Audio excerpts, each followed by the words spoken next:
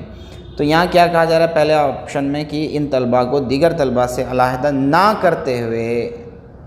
کرتے ہوئے تدریس کی جائے، جبکہ یہ مکمل طور پر کیا ہیں؟ ذہانت سے عاری بچے ہیں۔ تو اس طرح سے جو ہے اگر ان کو آپ مرج کر دیں گے ایسے بچوں کے ساتھ تو کیا ہوگا کہ آپ ان کو کنیکٹ نہیں کر پاؤ گے۔ تو ان طلبہ کو دیگر طلبہ سے علیحدہ کرتے ہوئے تدریس کی جائے، یہ بھی درست نہیں ہے، لیکن یہاں پر جو بات کی جا رہی ہے مکمل طور پر ذہانت سے عاری بچے ہیں یہ، تو یہاں پر اس آپشن کو ٹالا جا سکتا ہے، یہ ہم کہہ سکتے ہیں۔ آپشن نمبر 1 بہت زیادہ ٹیکنیکل کوشچن ہے، بہت زیادہ ٹیکنیکل کوشچن ہے، زیادہ توجہ سے پڑھنا ہوگا۔ جو بقیہ تینوں آپشنس ہیں اس سے اچھے سے پڑھ کر آپ ایلیمینیٹ کر کے چوتھے آپشن تک پہنچ سکتے ہیں۔ معلم اپنی شخصیت کی چھاپ طلبہ پر ڈال سکتے ہیں، ایسا تجویز کرنے والے ہربرٹ کا نظریہ تدریسی نظریوں کے ڈیش ڈیش قسم کی مثال ہے۔ تدریسی نظریوں کے کس قسم کی مثال ہے؟ تو تدریسی نظریوں کی جو ہے نارمیٹیو تھیریز آف لرننگ کی مثال ہے۔ نارمیٹیو تھیریز آف لرننگ کی مثال ہے۔ ہربرٹ کا نظریہ تدریسی نظریوں کے نارمیٹیو تھیریز آف لرننگ کی مثال ہے کہ معلم اپنی شخصیت کی چھاپ طلبہ پر ڈال سکتے ہیں۔ آموزشی غیر تفاعلی طلبہ کی لسانی ترقی میں درجہ ذیل سے کون سی بات نظر نہیں آتی؟ دیکھیے نیگیشن پوچھا گیا ہے۔ دیگر طلبہ کی بنسبت یہ بچے زباندانی میں بہت پچھڑے ہوتے ہیں۔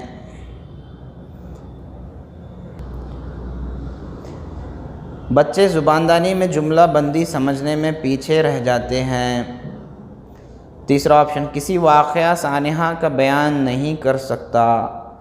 یہ لسانی بات ہو رہی ہے یہاں پر، آموزشی لرننگ کی غیر تفاعلی طلبہ کی جو لسانی ترقی ہے اس کے بارے میں بات ہو رہی ہے۔ جو دوسرا آپشن ہے سنے ہوئے الفاظ یا جملے جوں کہ توں ہو بہو بول سکتے ہیں، یہ بات ان کے اندر نظر نہیں آتی۔ جوں کہ توں بولنا اور ایسے بچے جن کا آموزشی مرحلہ چل رہا ہے وہ بھی لسانی کو لے کر، ٹھیک ہے، زباندانی کو لے کر، تو سنے ہوئے الفاظ یا جملے جوں کہ توں بولنا یہ چیز ان کے اندر نظر نہیں آتی۔ ذیل میں دیے گئے اغراض سے الحاق سے منسلک غرض کون سی ہے؟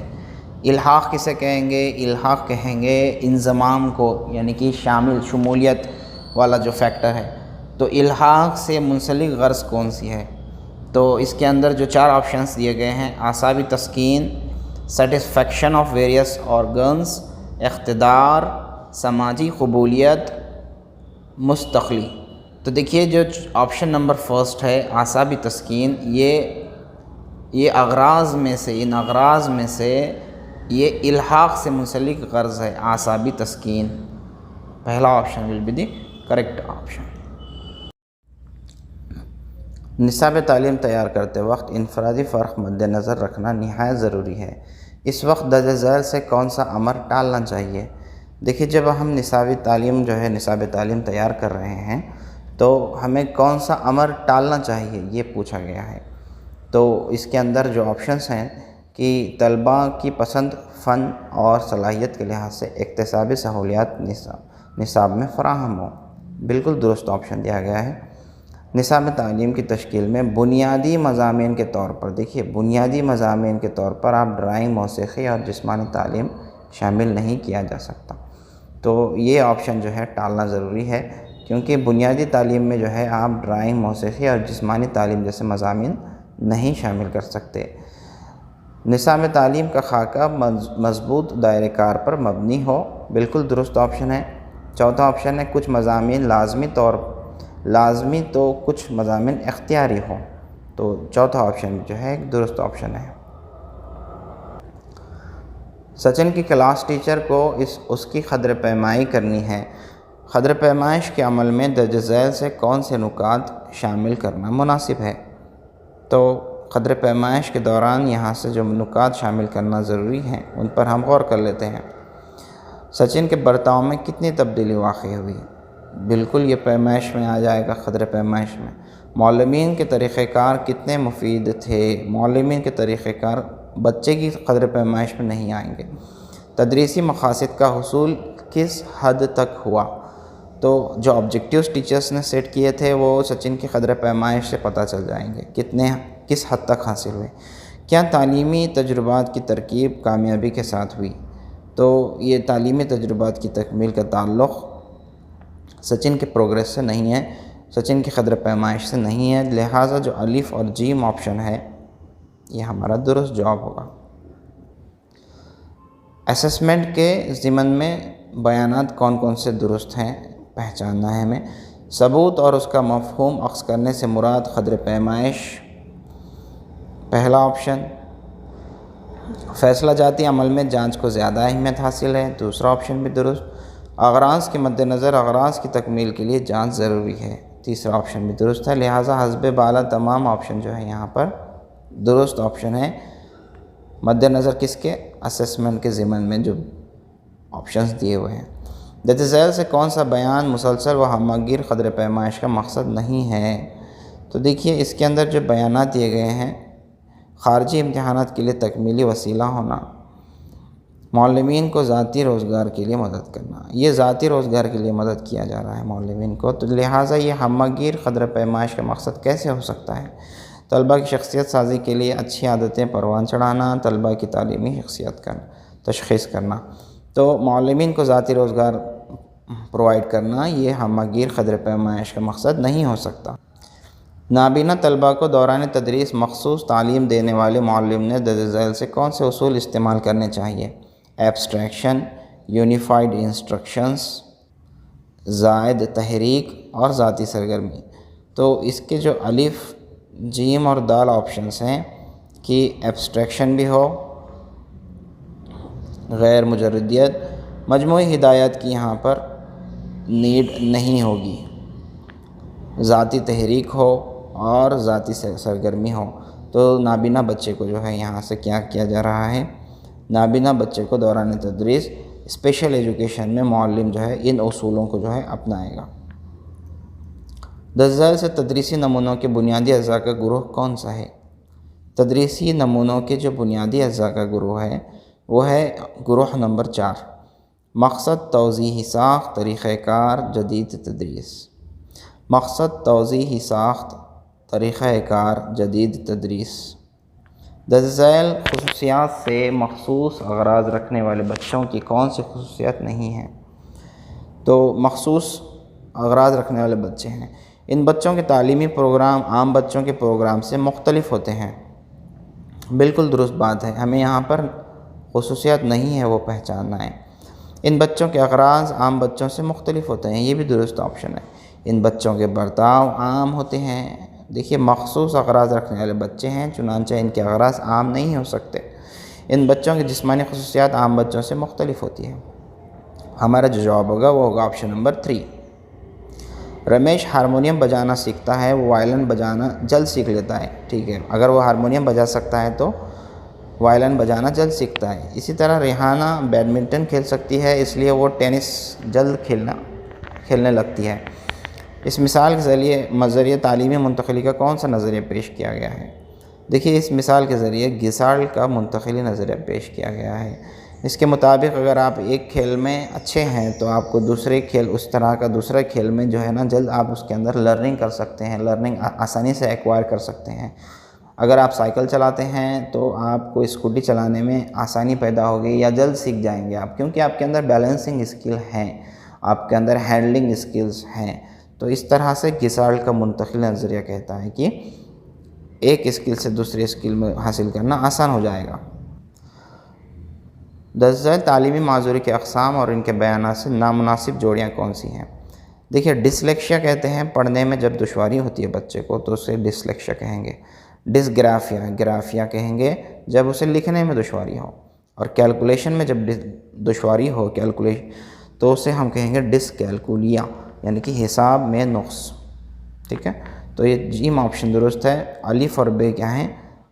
نادرست آپشن یہاں پہ جوڑیاں لگائی گئی ہیں، اس لیے ڈسلیکشیا کا ہونا چاہیے پڑھنے میں دشواری، اور ڈسگرافیا کا ہونا چاہیے لکھنے میں دشواری. تو الف اور بے جو دونوں آپشن ہیں یہاں پر درست نہیں ہیں. خود تحقیقی طریقے کے ضمن میں درج ذیل سے کون سا بیان نامناسب ہے؟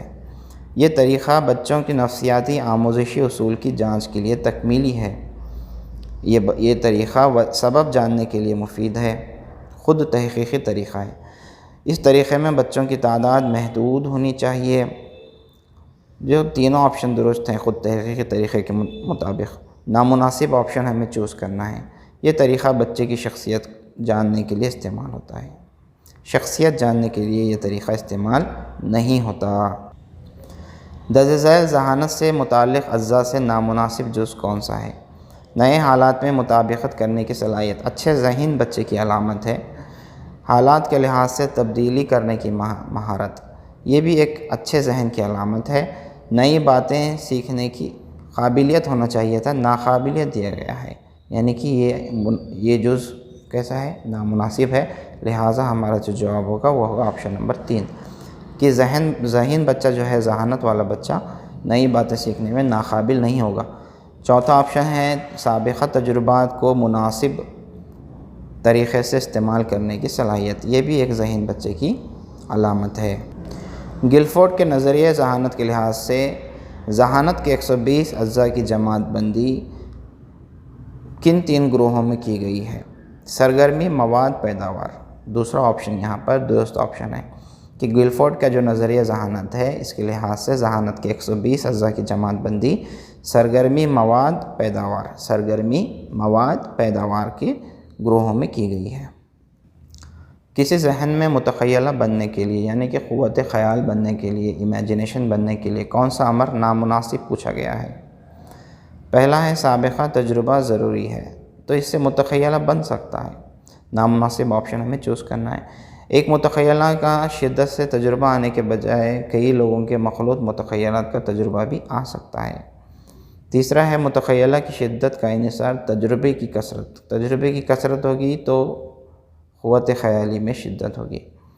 کسی بھی ذہن میں تمام اقسام کے متخیلہ مساوی شدت سے پیدا ہوتے ہیں. یہ مساوی شدت سے کیسے پیدا ہوں گے؟ اس لیے یہ جو آپشن دیا ہوا ہے یہاں پر کہہ سکتے ہیں کہ ایک نامناسب آپشن دیا ہوا ہے. بنیادی اصولوں اور حالات سے گریز کرتے ہوئے سائنسی اور فن تعمیر کے تخیل سے مراد عملیاتی تخیل ہے. بنیادی اصولوں اور حالات سے گریز کرتے ہوئے سائنسی اور فن تعمیر تخیل سے مراد عملیاتی تخیل ہے. طلباء کی غور و فکر اور منطقی قوت کی نشوونما کے لیے معلم کو کیا ٹالنا چاہیے؟ دیکھیے یہ کوشچن تھوڑا سا کنفیوزنگ بھی ہے اور کنٹروورشل بھی مجھے نظر آ رہا ہے کہ بچوں کی غور و فکر اور منطقی قوت کی نشوونما کے لیے معلم کو کیا ٹالنا چاہیے. جو آنسر کیز میں جواب دیا گیا ہے وہ ہے معلم اپنی رائے طلباء پر نہ لا دیں. اب ٹالنا چاہیے بھی پوچھا جا رہا ہے اور نہ لا دیں بھی کہا جا رہا ہے، تو یہ ہونا چاہیے تھا طلباء پر لا دیں. I think so, I may be wrong, but جہاں تک میں سمجھ پا رہا ہوں تو معلم اپنی رائے کو طلباء پر نہ لا دیں کہا جا رہا ہے. دوسرا آپشن ہے طلباء کو اپنی رائے پیش کرنے کی آزادی دی جائے. بالکل صحیح آپشن ہے. طلباء رائے کا تنقیدی معائنہ کرنا سکھایا جائے. طلباء کو جو ہے ہم کیا کریں، تمام رائے کا تنقیدی معائنہ کرنا سکھانا چاہیے. ذہن پر جذبات اور مقصد یا خیالات کو حاوی رکھنا. تو اب یہاں بھی جو ہے یا نہ خیالات کو حاوی رکھنا، یہاں پہ بھی جو ہے کچھ مس پرنٹنگ ہوا ہے اس کوشچن کے اندر، ایسا لگ رہا ہے. آنسر کیس کے مطابق معلم اپنی رائے طلباء پر نہ لا دیں یہ دیا ہوا ہے. ٹھیک ہے، اب آگے کا جو بھی غور و فکر ہے آپ خود کر سکتے ہیں اس کوشچن کے اوپر. تو جو صحیح جواب ہے وہ ہے آپشن نمبر 1، معلم اپنی رائے کو طلباء پر نہ لا دیں. اس طرح سے یہاں لکھا ہوا ہے، جبکہ ٹالنا چاہیے ہے یہاں پر. تو ٹالنا چاہیے میں ہونا چاہیے تھا معلم اپنی رائے طلباء پر لا دیں. تو نہیں کرنا چاہیے، ٹیچر کو اپنی رائے کو بچوں کے اوپر امپوز نہیں کرنا چاہیے according to me. Okay, thyroid غدود سے رسنے والی رطوبت کی مقدار کم ہونے پر کیا ہوتا ہے؟ ذہنی نشوونما رک جاتی ہے۔ تھائرائڈ غدود سے رسنے والی رطوبت اگر کم ہو جائے تو کیا ہوتا ہے؟ ذہنی نشوونما رک جاتی ہے۔ درج ذیل سے گٹیریج نے بتائے ہوئے کون سے امور کا شمار حرک نشوونما سائیکوموٹر ڈیولپمنٹ میں نہیں ہوتا؟ تو جو دوسرا آپشن ہے یہاں پر یہ درست ہوگا۔ عہد طفولیت اور ارلی چائلڈہڈ کے اندر حرکی مہارتوں کی نشوونما مخصوص طریقے سے ترتیب سے ہوتی ہے۔ اس طرح سے جو ہے گٹیریج کے مطابق سائیکوموٹر ڈیولپمنٹ میں نہیں ہوتا کہ بچہ اگر طفولیت میں ہی ہے، ارلی چائلڈہڈ میں ہی ہے تو حرکی مہارتیں جو ہے اس کے اندر ترتیب سے ہو رہی ہیں، اس طرح نہیں ہوتا۔ باقی کے آپشنز درست ہیں، جس کے اندر ہے حرک نشوونما کے تصور میں انفرادی فرق نظر آتا ہے، انفان شباب کو پہنچنے تک لڑکے لڑکیوں کی حرک نشوونما میں بہت فرق نظر آتا ہے، پرائمری مدارس کے بچوں کی حرک نشوونما خصوصاً جسمانی نشوونما کی میچورٹی اور مشق پر منحصر ہوتی ہے۔ جسمانی نشوونما کے ضمن میں درج ذیل سے کون سے امور عائد نہیں ہیں؟ دیکھیں عائد نہیں ہوتے۔ نشوونما کی پیمائش کی جا سکتی ہے، فزیکل ڈیولپمنٹ کی پیمائش ہو سکتی ہے، نشوونما کی مخصوص ترتیب ہوتی ہے، فزیکل ڈیولپمنٹ کی ایک مخصوص ترتیب ہوتی ہے، ہر فرد کی نشوونما کی شرح الگ الگ ہوتی ہے، نشوونما کی تبدیلی میں اصلاح کی جا سکتی ہے۔ یہ جو ہے امور عائد نہیں ہوتا کہ فزیکل ڈیولپمنٹ میں جو تبدیلی آ گئی اس میں آپ اصلاح کیسے کر سکتے ہیں۔ جب سادنہ محرکات کی جماعت بندی کرنا سیکھتی ہے اور گفتگو کرنے کے لیے غور و فکر کرتی ہے تب جین پیاجے کے مطابق اس حالت کو کون سی سٹیج والی حالت کہیں گے؟ تو دیکھیے جین پیاجے کے مطابق جب بچہ محرکات کی جماعت بندی کرنا سیکھ لیتا ہے، ان ایڈیشن ٹو دیٹ وہ گفتگو کرنے کے لیے غور و فکر کرنے لگتا ہے، تو یہ کانکریٹ آپریشنل سٹیج میں اس طرح سے پاسبل ہے۔ کانکریٹ آپریشنل سٹیج میں پہنچنے کے بعد وہ گفتگو کے دوران غور و فکر کر سکتا ہے، محرکات کی پراپر جماعت بندی کر سکتا ہے۔ درج ذیل سے کس بیان سے طریقہ باغچۂ اطفال اور مونٹیسری طریقے میں فرق ظاہر ہوتا ہے؟ طریقہ باغچۂ اطفال میں حواس خمسہ کی تعلیم پر زور دیا جاتا ہے، مونٹیسری تعلیم نصف 2 تا 6 سال تک کی عمر کے گروہ کی تعلیمی نظریے سے اہمیت ہے۔ باغچۂ اطفال طریقے میں تعلیمی وسائل پر زور دیا جاتا ہے، مونٹیسری طریقے میں ذاتی تعلیم مطالعہ اور سرگرمی پر زور دیا جاتا ہے۔ دیکھیے جو چوتھا آپشن ہے سب سے زیادہ کریکٹ، سب سے زیادہ درست آپشن، سب سے زیادہ مناسب آپشن آپ کہہ سکتے ہیں کہ مونٹیسری ایجوکیشن میں کیا کیا جاتا ہے؟ پرسنل ایجوکیشن جو ہے بچے کا، پھر اس کی ایکٹیویٹیز پر جو ہے زیادہ زور دیا جاتا ہے۔ یہ تھا ہمارا آج کا ویڈیو جس میں ہم نے پیپر 2 ڈسکس کیا ہے 2014 کا۔ I request all the viewers کہ آپ اگر چینل کو دیکھ رہے ہیں تو سبسکرائب ضرور کریں، جو آپ کے فرینڈس ہیں، جتنے آپ کے پاس واٹس ایپ گروپس ہیں مہاراشٹر TET کنسرن سے ریلیٹڈ، ان تمام کو جو ہے چینل کو ضرور شیئر کریں، پہنچائیں ان پیپرز کے ڈسکشنز کو وہاں تک۔ ہم کوشش کر رہے ہیں کہ زیادہ سے زیادہ پیپرز کو ڈسکس کریں اور جو ہے آپ تک کچھ ہماری طرف سے کچھ contribute who. This is the effort that we are trying to put from our side. I hope you like all the videos. Kindly subscribe the channel, like and comment as well. آپ کا positive comment کافی جو ہے appreciate کرتا ہے، ہم کو work کرنے کے لیے کافی پش کرتا ہے۔ سو آپ کا اپریسیشن، آپ کی پازیٹیوٹی بہت زیادہ معنی رکھتی ہے۔ Thanks for watching, have a good time.